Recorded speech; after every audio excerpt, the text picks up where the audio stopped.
listen as she comes onto the track.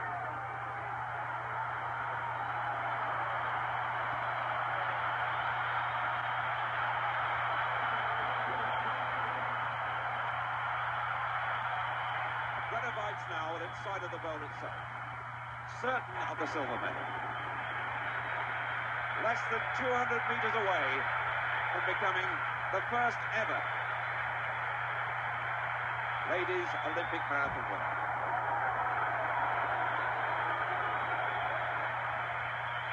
This a most emphatic one.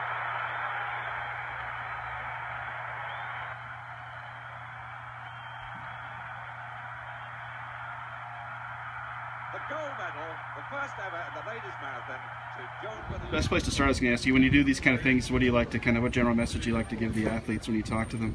Well, sometimes I prepare remarks and sometimes I wing them, and I'm trying to get a pulse on these student athletes who are competing here. Oh, yeah. And I think that I'll just talk a little bit about my career as a D3 athlete at Bowdoin. I also had a year at a D1 institution during my junior year, so I may compare and contrast the different divisions and talk about the importance of balance in one's life, and D3 schools enable most student athletes to keep that healthy balance. And in sport we talk about the mind, body, spirit triad, and I think that's important to maintain while you're competing at the college level as well as through the balance of your life.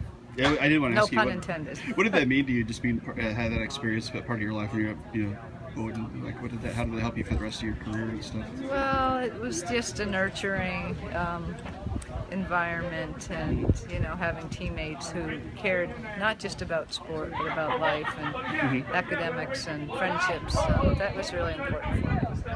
I was going to ask you about just obviously the '84 Olympics, being in the first women's marathon. How big a deal was that to be a part of the very first one too? I mean, I know there'd been a while that women couldn't get into those kind of events. Well, I think the fact that I had a pretty serious knee injury before the trials and was able to come back is because I was so motivated by the fact that it was the first women's Olympic marathon, and I really wanted to be part of that historical moment. Obviously, I was watching the clip again on YouTube the other day. Can you still kind of get the feeling you had when you came in the Coliseum and heard 90,000 people kind of erupt like that? What was that like? Well, that was over 30 years ago. So some days it feels like it just happened yesterday.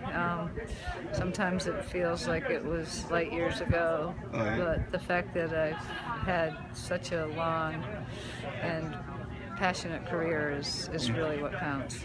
How's that experience too kind of changed your life since it happened? I mean, obviously you were big before then, but I mean, did that have any lasting thing that you maybe wouldn't have if you hadn't done that?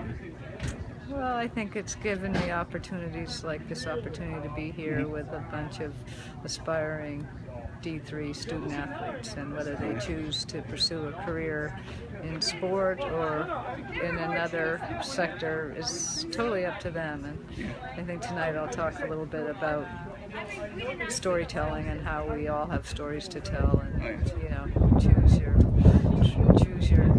genre and go with it.